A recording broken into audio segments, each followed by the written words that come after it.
नमस्कार दोस्तों, स्वागत है आपका एक बार फिर से हमारे इस चैनल सनातन सत्यलोक पर। आज की ये कहानी जो मैं आपको सुनाने जा रहा हूँ, यह कहानी बहुत ही ज्ञानवर्धक कहानी है। जो लोग इस कहानी को पूरे मन से और दिल से सुनते हैं, उसके घर में कभी भी कोई कलेश उत्पन्न नहीं होगा। उसके घर में हमेशा सुख और शांति बनी रहेगी। उसके घर में माता लक्ष्मी का सदा आगमन रहेगा। तो सब्सक्राइब कर लीजिए हमारे इस चैनल को, ताकि नए आए वीडियो की नोटिफिकेशन सबसे पहले आप तक पहुंचेगी। आपने सुना होगा कि जिसके घर में रोज झगड़े होते हैं, रोज कलेश होते हैं, उस घर में बरकत नहीं होती। उस घर में कभी माता लक्ष्मी का आगमन नहीं होता। और जिसके घर में सुख शांति होती है, उसके घर में सुख समृद्धि की आगमन होती है और माता लक्ष्मी का निवास उसके घर पर सदा बना रहता है। इस कहानी को सुनने के बाद हमें यह पता चल जाएगा कि हमें घर में लड़ाई झगड़े क्यों नहीं करना चाहिए, और जिसके घर में लड़ाई झगड़े होते हैं वो उन लड़ाई झगड़ों को कैसे रोक सकता है, क्योंकि घर में सुख शांति का होना बहुत जरूरी है। क्योंकि जहाँ सुख शांति होता है वहीं माता लक्ष्मी निवास करती है। जहाँ क्लेश उत्पन्न होते हैं, लड़ाई झगड़े उत्पन्न होते हैं, वहाँ माता लक्ष्मी का वास नहीं होता। वहां पर दुख और दारिद्र्य का निवास होता है। हो सके तो इस कहानी को पूरा सुने। यह कहानी आपके जीवन में बहुत सीख देगी। यह बहुत ही ज्ञानवर्धक कहानी है, इसे जरूर सुने। एक मोर और मोरनी की कहानी।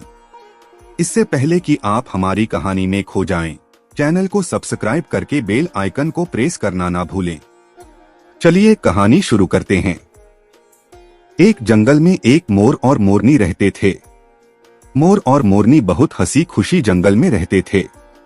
एक दिन मोरनी मोर से कहती है, पिया जी, हमें यहाँ से चलना चाहिए। हमें वहाँ चलना चाहिए जहाँ हमारे समाज के लोग रहते हैं। काफी सारे मोर मोरनी रहते हैं। हमें वहाँ चलना चाहिए। मोर मोरनी से कहता है, प्रिय, अगर हम वहाँ चलेंगे तो रोज लड़ाई झगड़े होंगे। हम दोनों यहाँ जंगल में कितना सुकून से रहते हैं। वहाँ जाने की क्या जरूरत है। लेकिन मोरनी जिद करने लगती है तो मोर भी मान जाता है। मोरनी की जिद करने पर वो दोनों उड़कर एक नगर में आ जाते हैं। उस नगर का राजा पशु पक्षियों की भाषा को आसानी से समझता था। उस राजा ने कराओ शास्त्र की पढ़ाई की थी। कराओ शास्त्र मतलब यही होता है कि पशु पक्षियों की भाषा को समझ पाना। वह राजा सभी प्रकार के पशु पक्षियों का आवाज को समझ पाता था। हर जीव जंतु के आवाज को वह बखूबी समझता था कि वह क्या कह रहा है। दोनों मोर और मोरनी उसी नगर में आ जाते हैं। एक दिन की बात है। राजा अपनी रानी से कहता है कि हे रानी, मुझे बहुत तगड़ी भूख लगी है, आप मुझे भोजन खिला दीजिए। राजा की रानी 36 प्रकार के भोजन बना करके एक हाथ में पानी का लोटा और दूसरे हाथ में खाना का थाली लेकर राजा के पास पहुंचती है। रानी जैसे ही भोजन का थाली राजा के समक्ष रखती है तो एक चावल का टुकड़ा नीचे गिर जाता है। वहीं पर कुछ चींटियां घूम रही थीं। तभी एक चिंटी चावल के टुकड़े लेकर वहां से जाने लगती है। राजा बैठा सब घटना को देख रहा था। उस चींटी के पास में तुरंत ही एक बड़ा चींटा आता है और वह चींटा उस चींटी से कहता है, हे प्रिय, यह चावल का टुकड़ा मुझे दे दीजिए और तुम वापस जाओ और उस राजा की थाली से दूसरा चावल का टुकड़ा लेकर आओ। उनकी बातों को राजा पूरी तरह से सुन रहा था, क्योंकि राजा हर जानवर, पशु और पंछी की भाषा को समझ सकता था। तो राजा वहीं बैठा रहा था जब चींटा चींटी से यह बात कह रहा है कि नहीं, मैं नहीं जाऊंगी। अगर यह बात राजा को पता चल जाएगी तो राजा मुझे मार देगा। फिर चींटा चींटी से कहता है कि तुम जाओ, राजा को नहीं पता चलेगा। चींटी फिर जाने की कोशिश तो करती है, लेकिन फिर आधे रास्ते से वापस चले आती है और चींटे से कहती है, नहीं, मैं नहीं जाऊंगी। हो सकता है राजा को पता चल जाए और राजा मुझे मार दे। राजा उन दोनों को देख रहा था। चींटा को इस बात का भान हो जाता है कि राजा हमारी बात को समझ रहा है। चींटा फिर चींटी से कहता है, देखो, लगता है राजा हमारी बात को समझ रहा है। राजा ने हमारी बातों को सुन लिया है, इसीलिए वो हमें ही देख रहा है। चींटा चींटी से कहता है, अगर राजा ने हमारी बातों को सुन लिया है और राजा किसी और को बताएगा तो उसी समय पत्थर का बन जाएगा। राजा चींटा और चींटी की बात को बखूबी सुन लेता है और समझ लेता है। राजा इस बात को सुनकर हंसने लगता है। जैसे ही राजा को हंसी आने लगती है, राजा की रानी रसोई से बाहर आती है। वह जैसे ही रसोई से बाहर निकलती है, राजा को उसे हंसते हुए दिखाई देता है। रानी राजा को हंसते हुए देखकर सोचने लगती है कि शायद मुझसे कोई गलती हुई है, इसीलिए राजा साहब हंस रहे हैं। रानी राजा के पास आती है और कहती है, हे महाराज, क्या मुझसे कोई पाप हुआ है? क्या मुझसे कोई गलती हुई है कि आप इतनी जोर से हंस रहे हैं? राजा रानी से कहता है, नहीं नहीं, ऐसी कोई बात नहीं है, मुझे बस यूं ही हंसी आ गई। रानी जिद करने लगती है और कहती है, आपको मुझे बताना पड़ेगा कि आप क्यों हंस रहे थे। राजा बार बार मना करता है, क्योंकि राजा को पता था कि चींटी ने कहा है कि अगर मैं चिंटी वाला बात किसी को बताऊंगा तो मैं पत्थर का बन जाऊंगा। इसीलिए राजा रानी को यह बात नहीं बताना चाहता था, लेकिन रानी बार बार जिद करती है और कहती है, आपको मुझे बताना ही पड़ेगा कि आप क्यों हंस रहे थे। अगर आप मुझसे सच्चा प्रेम करते हैं, अगर आप मुझे अपना समझते हैं, तो आपको यह बताना पड़ेगा कि आप क्यों हंस रहे थे। राजा अब धर्म संकट में पड़ गया है। राजा सोचता है, अगर मैं यह बात रानी को बताऊंगा तो मैं पत्थर का बन जाऊंगा, और फिर सोचता है, अगर मैं नहीं बताऊंगा तो रानी का विश्वास खत्म हो जाएगा। रानी बहुत जिद करने लगती है। कहते हैं ना कि प्रिया हट और बाल हट बहुत तगड़ी होती है। इन दोनों हट से हमेशा बच के रहना चाहिए। रानी के प्रिया हट के सामने राजा को झुकना पड़ता है और राजा रानी से कहता है, ठीक है, अगर मैं आपको बताऊंगा तो बाद में आपको पछताना पड़ेगा। रानी कहती है कि अभी तो आप कह रहे थे कि कोई बात नहीं है, अभी आप कह रहे हैं कि मुझे पछताना पड़ेगा। रानी कहती है कि जरूर कोई तगड़ी बात है, और रानी और ज्यादा जिद करने लगती है। तब राजा कहता है कि तब ठीक है, अगर आप नहीं मान रही है तो चलिए मैं किसी जंगल में आपको एक बात बताऊंगा। राजा रानी रथ पर सवार होकर के जंगल के लिए निकल जाते हैं। जैसे वह घोर जंगल में पहुंच जाते हैं, तब राजा सारी बात रानी को सुनाने लगता है। जैसे ही राजा थोड़ी थोड़ी बात रानी को सुनाते गया, वैसे वैसे वो को धीरे धीरे पत्थर का बनता गया। जैसे राजा ने आधी बात रानी को सुनाई, वह आधा पत्थर का हो गया। राजा फिर रानी से कहता है, हे रानी, मैं धीरे धीरे पत्थर का बनता जा रहा हूँ, तुम बाद में बहुत पछताओगी। रानी कहती है, रे राजा साहब, हे महाराज, थोड़ी सी बात बची है, आप उसे भी सुना दीजिए। राजा पूरी बात बता देता है और राजा पूरा पत्थर का बन जाता है। रानी की इस जिद के कारण राजा पूरा पत्थर का बन जाता है। रानी रोने लगती है और रानी उस पत्थर को हिलाने की कोशिश करती है, लेकिन भारी भरकम पत्थर कैसे हिला पाती, क्योंकि राजा बहुत ही भारी था। राजा पत्थर का बन जाता है और उधर रानी सर पटक कर रोती है, छाती पिटती है, विलाप करती है और किसी जीव जंतु से सहायता के लिए गुहार करती है। इन सब कहानी को मोर और मोरनी बखूबी देख रहे थे, अपनी आंखों से देख रहे थे। रानी के विलाप को देखकर मोर मोरनी को दया आ जाती है। मोर मोरनी से कहता है, ये होता है प्रिय हट। अपनी इसी प्रिय हट की वजह हम उस जंगल में कितना खुशी खुशी रहे थे और यहाँ चले आए। मोरनी मोर से कहती है कि प्रिय, ये रानी बहुत दुखी हो रही है, हमें इसकी सहायता जरूर करनी चाहिए। ये इतना विलाप कर रही है, इसकी ज्यादा तो सहायता हम नहीं कर सकते, लेकिन कम से कम इसको धीरज तो दे ही सकते हैं, यानी उसको विश्वास तो हम दिला ही सकते हैं। यही सोचकर मोर और मोरनी उस रानी के पास जाते हैं और जाकर के रानी को कहते हैं कि रानी साहिबा, जो हुआ वो तो गलत हुआ, लेकिन आप जरा धीरज रखिए, अपने आप को थोड़ा संभालिए। आपके पीछे पूरा राज्य है, राजा तो पत्थर का हो चुका है, अब आपको आपके राज्य का कारोबार आपको ही संभालना है।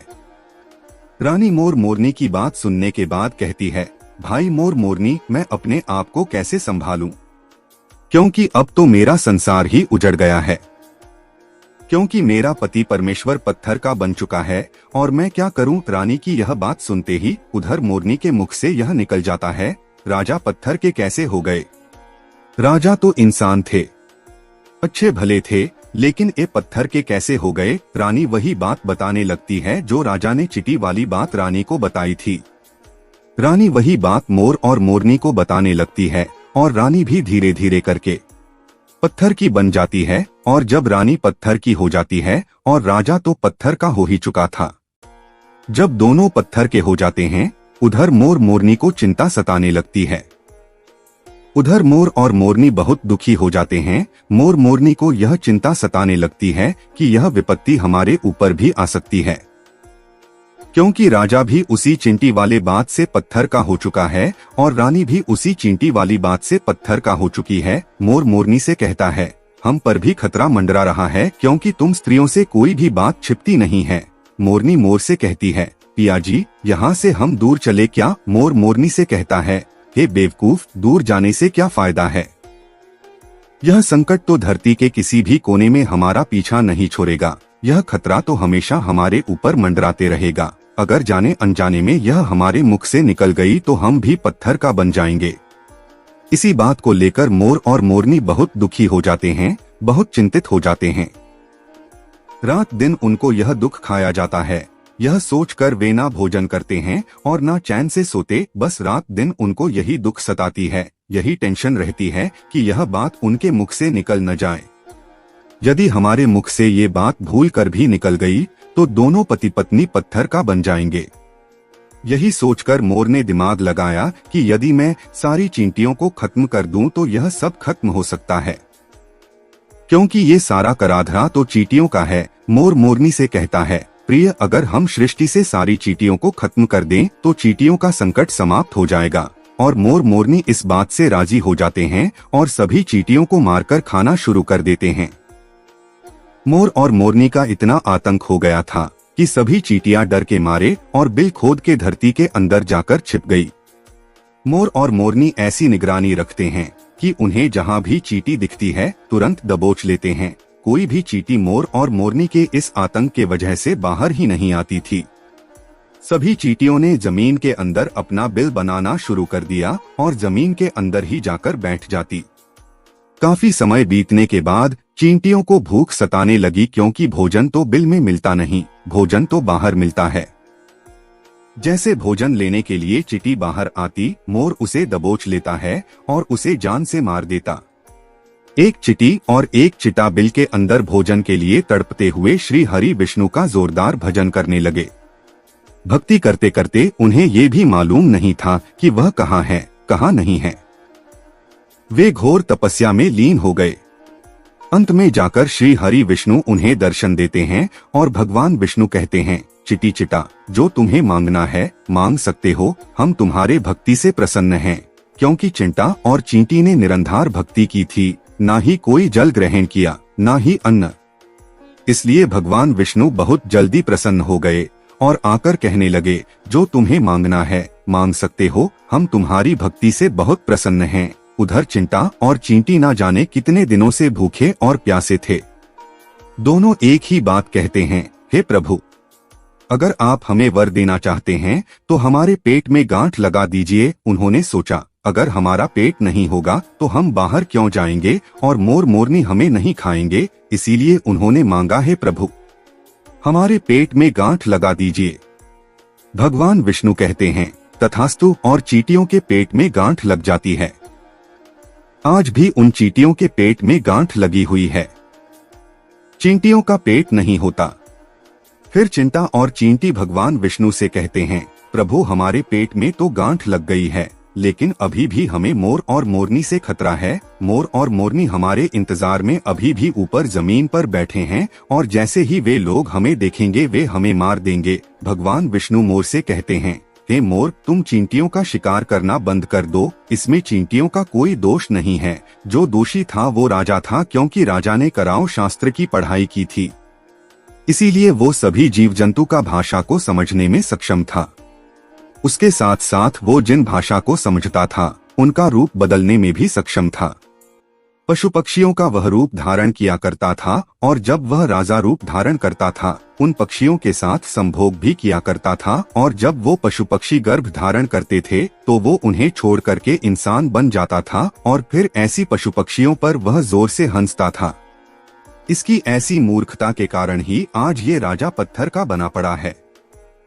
मोर कहता है, हे प्रभु, उनकी पत्नी का उनकी रानी का क्या दोष है। श्री हरि विष्णु कहते हैं कि उनकी पत्नी भी उनके इस पाप में भागीदारी है, क्योंकि उनकी पत्नी अगर उनको रोकती तो वह इतना बड़ा पाप नहीं करता।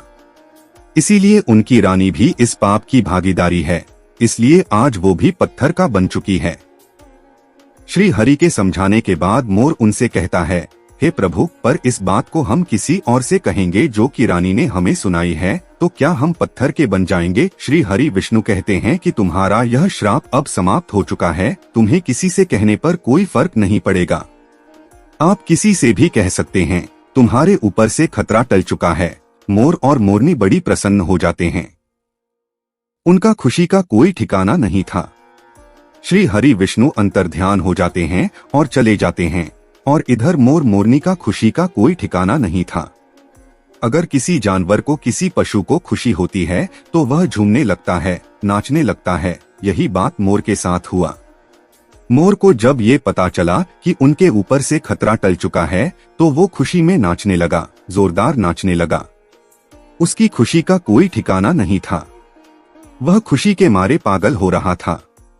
फिर जैसे ही मोर खुशी के मारे अपने पैरों के नीचे देखता है कि फटे बदसूरत पैर मोर के बने हुए थे, मोर अपने पैरों को देखकर रोने लगता है। मोर सोचने लगता है कि पहले मेरे पैर इतने सुंदर थे, लेकिन आज इतने फटे और गंदे कैसे हैं। मेरा पूरा बदन सुंदर है, लेकिन मेरे पैर इतने फटे और बदसूरत कैसे हैं। मोर के पैरों का फटने का कारण चींटी खाना था, क्योंकि उसमें बहुत सारी चींटियां मार मार कर खा गई थीं और मोरनी भी उन्हें खा गई थी, इसीलिए उनके पैर फट गए थे। आज भी कोई इंसान अगर चींटी खाता है तो उसके शरीर में छोटे छोटे दाने पड़ जाते हैं। यदि आप ज्यादा मात्रा में चींटी खाओगे तो आपका बदन भी फटने लगेगा। सांप केंचुली क्यों छोड़ता है? क्योंकि सांप चींटी खाता है और इसीलिए उसके शरीर में फट जाता है, अलग हो जाते हैं। इसी तरह मोर के पैर फट गए थे और वे बदसूरत हो गए थे। इसलिए मोर अपने पैरों को देखकर जोर जोर से रोने लगा।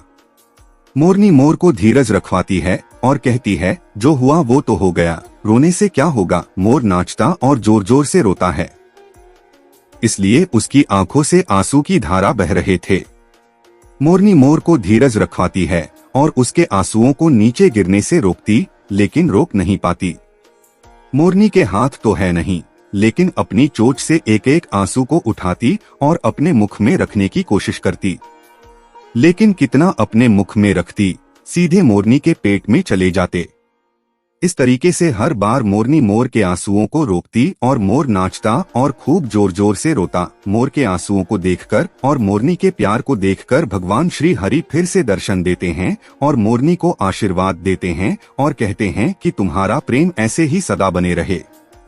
इस आशीर्वाद के वजह से अब इसे आशीर्वाद समझिए या श्राप, इसकी वजह से मोर कभी संभोग नहीं कर पाता, क्योंकि मोर जब नाचता है तो उसकी आंखों से आंसू गिरते हैं और उन आंसुओं को मोरनी चुगती है और उसी आंसुओं के कारण मोरनी गर्भवती हो जाती है। भगवान श्रीहरि मोर और मोरनी को आशीर्वाद देते हैं और कहते हैं कि तुम्हारी भक्ति धन्य है और तुम धन्य हो। एक समय ऐसा भी आएगा कि तुम्हारे पंख को हम मुकुट बनाकर धारण करेंगे। इसलिए कहते हैं कि जब श्री कृष्ण के रूप में श्री हरि धरती पर आते हैं तो वह मोर का पंख अपने मुकुट में धारण करते हैं। इस कहानी में बस इतना ही, और हम आशा करते हैं कि इस कहानी से आपको बहुत कुछ सीखने को मिला होगा।